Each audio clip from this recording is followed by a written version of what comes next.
Welcome to the chilling tale of Mercy Brown, an urban legend from the quiet town of Exeter, Rhode Island. Relax, close your eyes, and let this mysterious story take you back in time. In the small, quiet town of Exeter, Rhode Island, during the late 19th century, the Brown family was plagued by tragedy. Tuberculosis, a deadly disease with no known cure at the time, had already claimed the lives of several members of the family. The illness was known as consumption, due to how it appeared to waste away its victims. George Brown, the patriarch, watched helplessly as one by one his loved ones fell ill and died.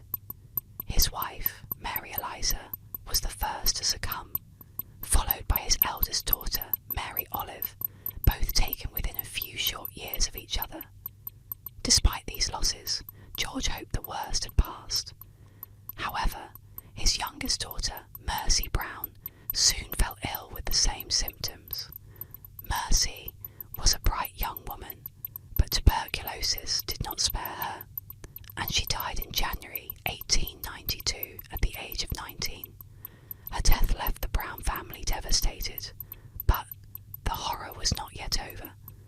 Just weeks after Mercy's passing, her brother, Edwin, who had been ill for some time, took a turn for the worse. Fearing for his life, desperate measures were taken, leading to the birth of an enduring legend. At the time, tuberculosis was not well understood, and in many rural communities, fear and superstition spread almost as quickly as the disease itself. In Exeter, some townsfolk began to whisper about the possibility of something more sinister. Could the dead be rising from their graves to drain the life from the living? This idea, while unthinkable to modern sensibilities, was deeply rooted in folklore at the time. In New England, there was a long-standing belief in vampires.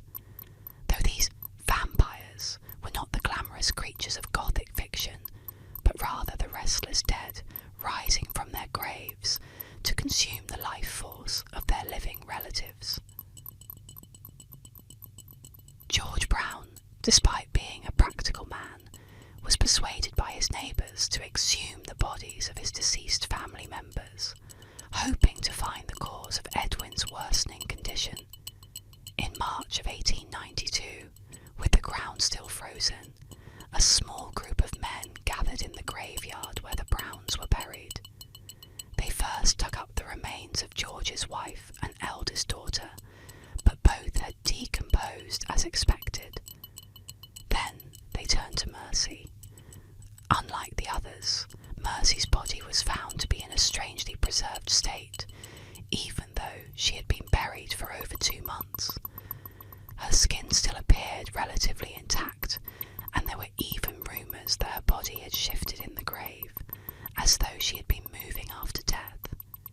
The most alarming discovery, however, was the presence of fresh blood in her heart and veins.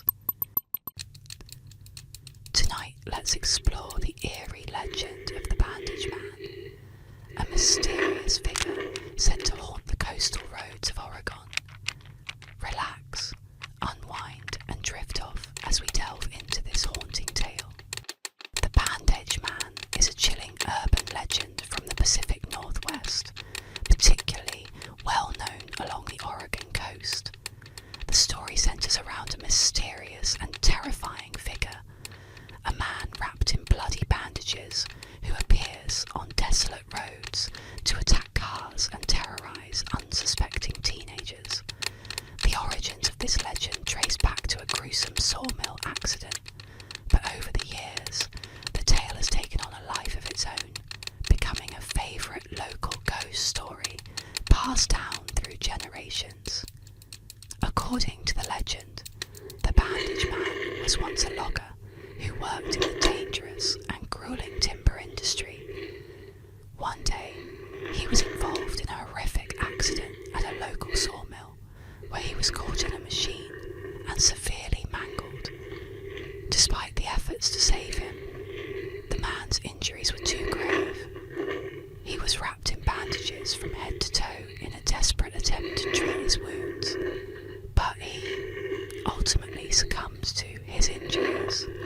Some versions of the story claim that his body was disfigured beyond recognition, with parts of him missing, only held together by the blood-soaked bandages that covered him.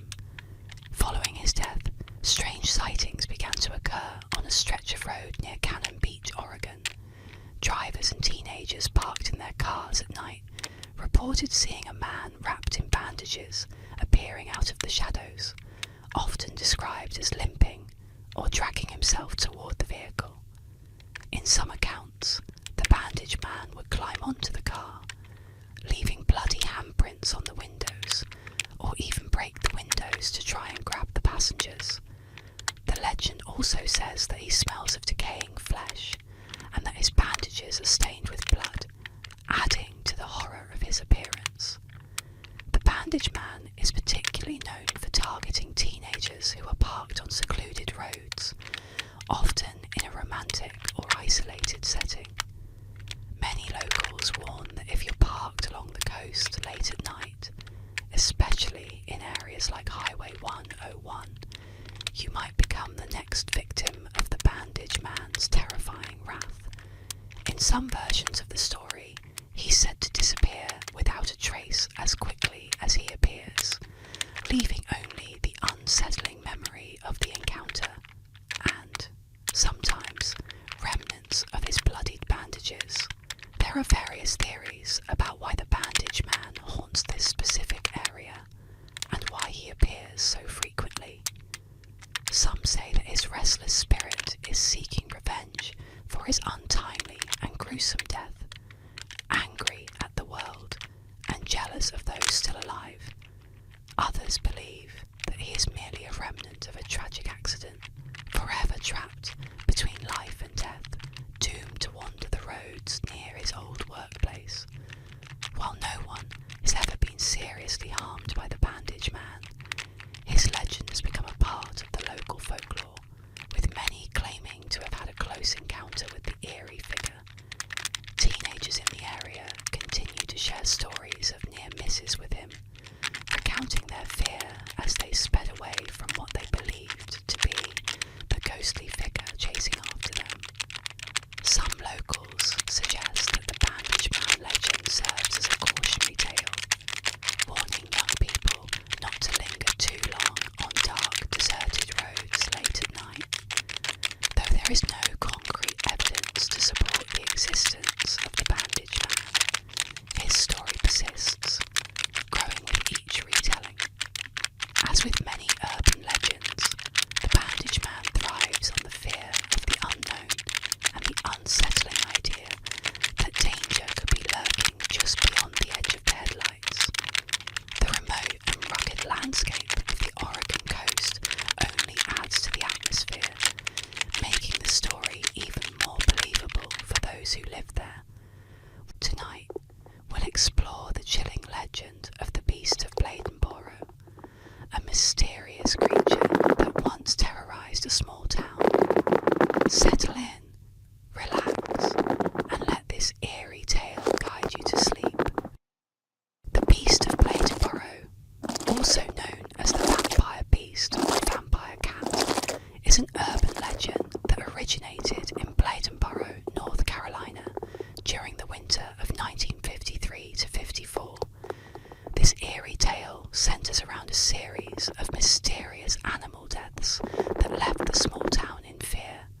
Over the course of several weeks, numerous pets and livestock were found dead, their bodies reportedly drained of blood, with locals attributing the attacks to an unknown predator.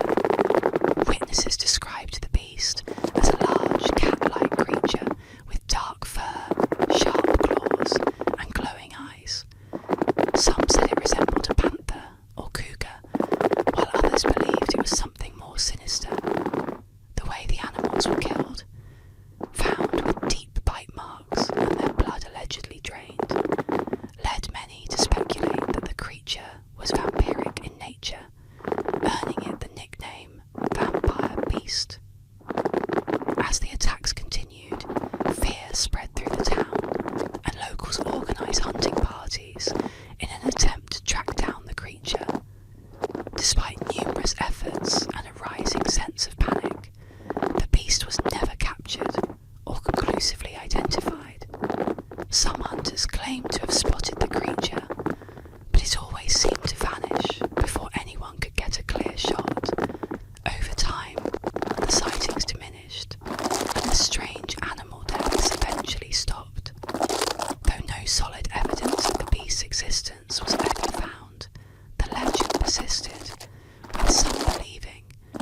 creature still roams the woods surrounding Gladdenborough. The mystery of what truly caused the deaths remains unsolved, leaving the beast of Gladdenborough to live on as one of North Carolina's most chilling urban legends.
Tonight, we explore the mysterious legend of Area 51.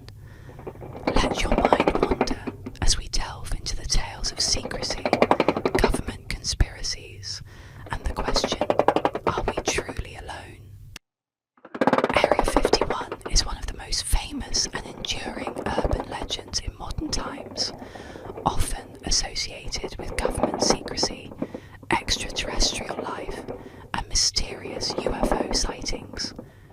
Officially known as a classified section of the Nevada Test and Training Range, Area 51 is a highly restricted military base located in the remote Nevada desert. While it serves as a testing site for experimental aircraft and weapons, the site has become the center of countless conspiracy theories over the years, with many believing it holds evidence of extraterrestrial visitors and their advanced technology. The origins of the Area 51 legend date back to the late 1940s and 1950s, a period marked by the rapid development of aviation technology and a growing interest in UFO sightings. The US government's secrecy surrounding the activities at Area 51 only fueled public curiosity. Speculation intensified in the 1980s when a man named Bob Lazar claimed that he had worked at a site near Area 51 called S4, where he said the US government was reverse engineering alien spacecraft. Lazar's detailed descriptions of flying saucers, anti-gravity propulsion, and alien technology captured the public's imagination, even though his claims were widely disputed and lacked verifiable evidence. Over the decades, Area 51 became a symbol of government cover-ups, and the idea that the US military was hiding knowledge of extraterrestrial life. UFO enthusiasts believe that Area 51 holds physical evidence of alien visitors, including crashed UFOs, and possibly even the bodies of extraterrestrials. Many also connect the base to the infamous 1947 Roswell incident, in which a mysterious object crashed in New Mexico.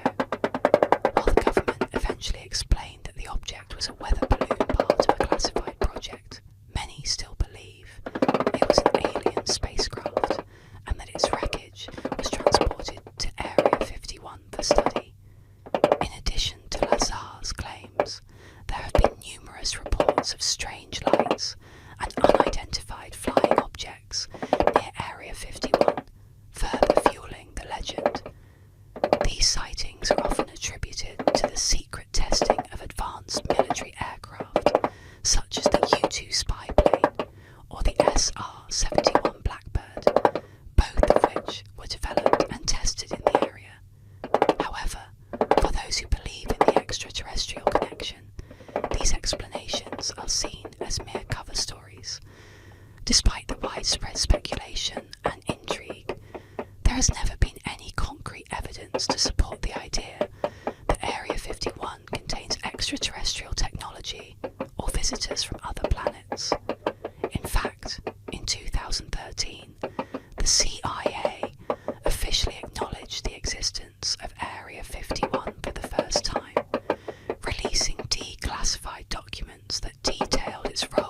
testing advanced aircraft, but made no mention of aliens or UFOs. Welcome to tonight's story, The 27 Club, a calming tale of famous artists lost too soon. Relax, let go, and drift peacefully as the legend unfolds. The 27 Club is an infamous urban legend, suggesting that a disproportionately high number of famous musicians, artists, and celebrities die at the age of 27. This belief stems from the deaths of several well-known figures in music and art, who all tragically passed away at this age. Among them are Brian Jones of the Rolling Stones, iconic guitarist Jimi Hendrix, soulful singer Janis Joplin, punk vocalist Mia Zapata, The Doors frontman Jim Morrison, Nirvana's Kurt Cobain, painter Jean-Michel Basquiat, and most recently, singer-songwriter Amy Winehouse. The idea behind the 27 Club first gained traction in the early 1970s, especially following the deaths of Hendrix, Joplin, and Morrison, who all died within a short span between 1969 and 1971. Their youth, extraordinary talent, and sudden demises at the same age fed into the myth, making it seem like there was a pattern or curse surrounding the number 27. As more artists joined the list over the years, particularly Kurt Cobain in the 1990s and Amy Winehouse in 2011, the legend became more widely accepted in popular culture. However, despite the eerie coincidences, the notion that there is a statistically significant spike in celebrity deaths at age 27 has been debunked numerous times. Several studies have analyzed the ages of musicians' deaths and found no unusual pattern at this specific age. While the deaths of these iconic figures are tragic, they reflect a broader issue of the high pressures and risks that often come with fame, including struggles with substance abuse, mental health issues, and the chaotic lifestyle of the entertainment industry. The 27 Club endures in part because of society's fascination with early death and the romanticization of tortured artists who burn brightly before extinguishing too soon. While it's tempting to believe in a mysterious pattern or curse, the reality is that these talented individuals' deaths were the result of human vulnerabilities rather than supernatural forces or statistical anomalies. In the end, the 27 Club remains more of a myth fueled by coincidence than an actual